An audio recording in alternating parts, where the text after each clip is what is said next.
أعوذ بالله من الشيطان الرجيم. بسم الله الرحمن الرحيم. سورة ابراہیم آیت نمبر 1. الف لام را کتاب انزلناه الیک لتخرج الناس من الظلمات الى النور باذن ربهم الى صراط العزیز الحمید. ترجمہ: الف لام را، اے پیغمبر یہ ایک کتاب ہے جو ہم نے تم پر نازل کی ہے تاکہ تم لوگوں کو ان کے پروردگار کے حکم سے اندھیروں سے نکال کر روشنی میں لے آؤ، یعنی اس ذات کے راستے کی طرف جس کا اقتدار سب پر غالب ہے اور جو ہر تعریف کا مستحق ہے. تفسیر: الف لام را. جیسا کہ سورہ بقرہ کے شروع میں عرض کیا گیا، ان حروف مقطعات کا صحیح مطلب اللہ تعالیٰ کے سوا کوئی نہیں جانتا. یعنی تاریکیوں سے نکال کر روشنی میں لانے کا مطلب شیطانی راستوں سے ہٹا کر خدا کے راستے پر لانا ہے.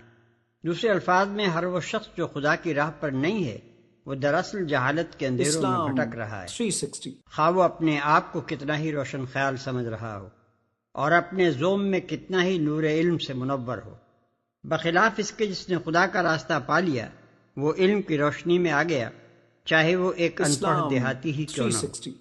پھر یہ جو فرمایا کہ تم ان کو اپنے رب کے اذن یا اس کی توفیق سے خدا کے راستے پر لاؤ، تو اس میں دراصل اس حقیقت کی طرف اشارہ ہے کہ کوئی مبلغ خواہ وہ نبی ہی کیوں نہ ہو راہ راست پیش کر دینے سے زیادہ کچھ نہیں کر سکتا.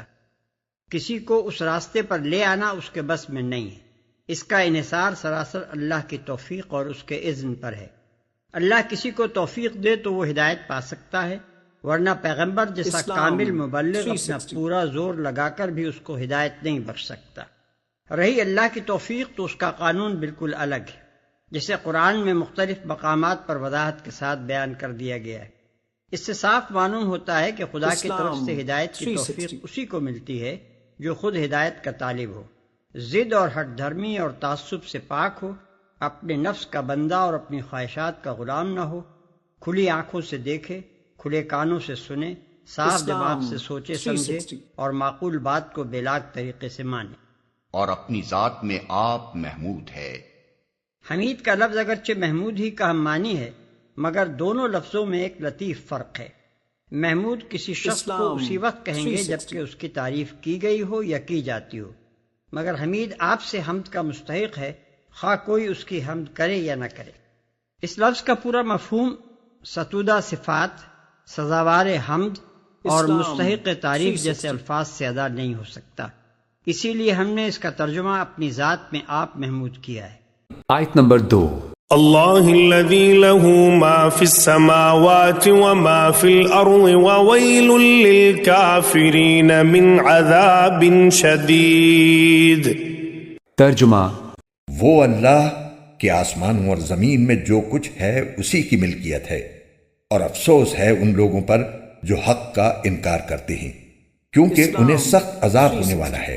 تفسیر: سورہ رعد میں آپ نے دیکھ لیا کہ رسولوں کا تذکرہ نہیں آیا، کہیں وہ مضمون نہیں آیا جس طریقے سے کہ سورہ انعام میں ہم نے دیکھا تھا، وہاں تو پھر بھی حضرت ابراہیم کا تذکرہ تھا اور کچھ اور انبیاء کے نام تھے.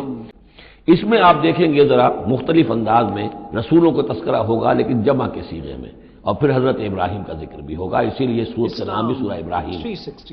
اللہ الذی، اس اللہ کے راستے کی طرف نکالنا، الذی لہ ما فی السماوات و ما فی الارض، جس کے لیے ہے، جس کی ملکیت ہے ہر وہ شے جو آسمانوں میں ہے اور ہر وہ شے جو زمین میں ہے. وویل للکافرین من عذاب شدید، اور بڑی تباہی اور بربادی ہے اور مصیبت ہے کافروں کے لیے بڑے عذاب سے. آیت نمبر 3.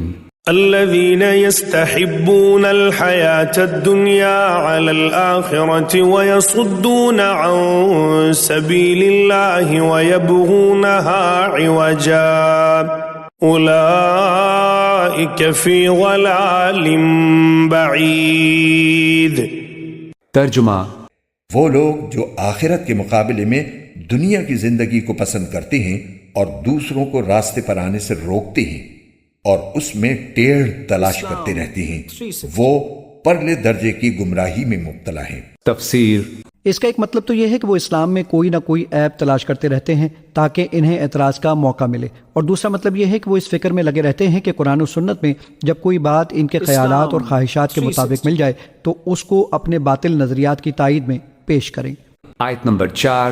وما أرسلنا من رسول إلا بلسان قومه ليبين لهم فيضل الله من يشاء ويهدي من يشاء وهو العزيز الحكيم۔ ترجمہ۔ اور ہم نے جب بھی کوئی رسول بھیجا خود اس کی قوم کی زبان میں بھیجا تاکہ وہ ان کے سامنے حق کو اچھی طرح واضح کر سکے، پھر اللہ جس کو چاہتا ہے گمراہ کر دیتا ہے اور جس کو چاہتا ہے ہدایت دے دیتا ہے، اور وہی ہے جس کا اقتدار بھی کامل ہے، جس کی حکمت بھی کامل۔ تفسیر۔ کفار مکہ کا ایک اعتراض یہ بھی تھا کہ قرآن عربی زبان میں کیوں اتارا گیا ہے؟ اگر یہ کسی ایسی زبان میں ہوتا جو حضرت صلی اللہ علیہ وآلہ وسلم نہیں جانتے تو اس کا معجزہ ہونا بالکل واضح ہو جاتا۔ اللہ تعالیٰ فرماتے ہیں کہ ہم نے ہر رسول کو اس کی قوم کی مادری زبان میں اس لیے بھیجا ہے کہ وہ اپنی قوم کو اس کی اپنی زبان میں اللہ تعالیٰ کے احکام سمجھا سکے۔ کسی اور زبان میں قرآن نازل کیا جاتا تو تم یہ اعتراض کرتے کہ اسے ہم کیسے سمجھیں۔ چنانچہ یہی بات سورہ حامیم السجدہ آیت نمبر 44 میں فرمائی گئی ہے، یعنی جو کوئی حق کا طلبگار بن کر اس کو پڑھتا ہے تو اللہ تعالیٰ اس کو ہدایت دے دیتے ہیں، اور جو شخص ضد اور عناد کے ساتھ پڑھتا ہے اسے گمراہی میں بھٹکتا چھوڑ دیتے ہیں۔ آیت نمبر 5۔ وَلَقَدْ أَرْسَلْنَا مُوسَى بِآيَاتِنَا أَنْ أَخْرِجْ قَوْمَكَ مِنَ الظُّلُمَاتِ إِلَى النُّورِ وَذَكِّرْهُمْ بِأَيَّامِ اللَّهِ إِنَّ فِي ذَلِكَ لَآيَاتٍ لِكُلِّ صَبَّارٍ شَكُورٍ۔ ترجمہ۔ اور ہم نے موسیٰ کو اپنی نشانیاں دے کر بھیجا کہ اپنی قوم کو اندھیروں سے نکال کر روشنی میں لاؤ، اور مختلف لوگوں کو اللہ نے خوشحالی اور بدحالی کے جو دن دکھائے ہیں ان کے حوالے سے انہیں نصیحت کرو۔ حقیقت یہ ہے کہ ہر وہ شخص جو صبر اور شکر کا خوگر ہو اس کے لیے ان واقعات میں بڑی نشانیاں ہیں۔ تفسیر۔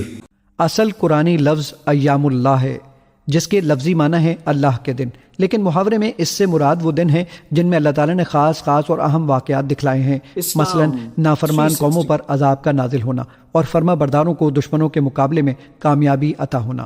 لہٰذا آیت کا مطلب یہ ہے کہ ان خاص واقعات کا حوالہ دے کر اپنی قوم کو نصیحت کیجیے کہ وہ اللہ تعالیٰ کی فرما برداری اختیار کریں۔ آیت نمبر 6۔ وَإِذْ قَالَ مُوسَى لِقَوْمِهِ اذْكُرُوا نِعْمَةَ اللَّهِ عَلَيْكُمْ إِذْ أَنْجَاكُمْ مِنْ آلِ فِرْعَوْنَ يَسُومُونَكُمْ سُوءَ الْعَذَابِ وَيُذَبِّحُونَ أَبْنَاءَكُمْ وَيَسْتَحْيُونَ نِسَاءَكُمْ وَفِي ذَلِكُمْ بَلَاءٌ مِّن رَّبِّكُمْ عَظِيمٌ۔ ترجمہ۔ وہ وقت یاد کرو جب موسیٰ نے اپنی قوم سے کہا تھا کہ اللہ نے تم پر جو انعام کیا ہے اسے یاد رکھو کہ اس نے تمہیں فرعون کے لوگوں سے نجات دی جو تمہیں بدترین تکلیفیں پہنچاتے تھے اور تمہارے بیٹوں کو ذبح کر ڈالتے اور تمہاری عورتوں کو زندہ رکھتے تھے، اور ان تمام واقعات میں تمہارے پروردگار کی طرف سے تمہارا زبردست امتحان تھا۔ تفسیر۔ وَإِذْ قَالَ مُوسَىٰ لِقَوْمِهِ اذْكُرُوا نِعْمَةَ اللَّهِ عَلَيْكُمْ إِذْ أَنْجَاكُم مِّنْ آلِ فِرْعَوْنَ، اور یاد کرو جب کہ کہا تھا موسیٰ نے اپنی قوم سے، یاد کرو اس نعمت کو جو اللہ کی ہوئی تم پر جبکہ اس نے تمہیں نجات دی آل فرعون سے۔ یسومونکم سوء العذاب، وہ تمہیں مبتلا کر کیے ہوئے تھے بدترین عذاب میں۔ وَيُذَبِّحُونَ أَبْنَاءَكُمْ، اور تمہارے بیٹوں کو قتل کر ڈال دیتے تھے، ذبح کر ڈالتے تھے۔ وَيَسْتَحْيُونَ نِسَاءَكُمْ، اور تمہاری بیٹیوں کو عورتوں کو زندہ رکھتے تھے۔ وَفِي ذَلِكُمْ بَلَاءٌ مِّن رَّبِّكُمْ عَظِيمٌ، اور یقیناً اس میں تمہارے رب کی طرف سے تمہارے لیے بہت بڑی آزمائش تھی۔